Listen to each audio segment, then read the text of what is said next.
Hi అండి, ఎలా ఉన్నారు? అందరూ బాగున్నారా? ఇప్పుడు వచ్చేసి రాజ్ఘాట్ దగ్గరికి వచ్చాము, అంటే గాంధీజీ గారి సమాధి దగ్గరికి వచ్చాము. ఈ స్మారక చిహ్నము నల్ల పాలరాయితో తయారు చేశారంట.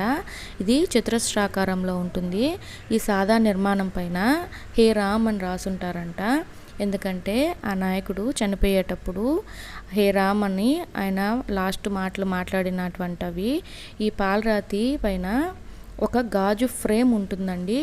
ఆ ఫ్రేమ్ లోపల మంట నిరంతరం వెలుగుతూనే ఉంటుందండి. అది గాంధీజీ జీవన విధానానికి, ఆయన ఉన్నత ఆలోచనలకి అనుగుణంగా వనూజీభూత ఈ స్మారకాన్ని రూపొందించారంట.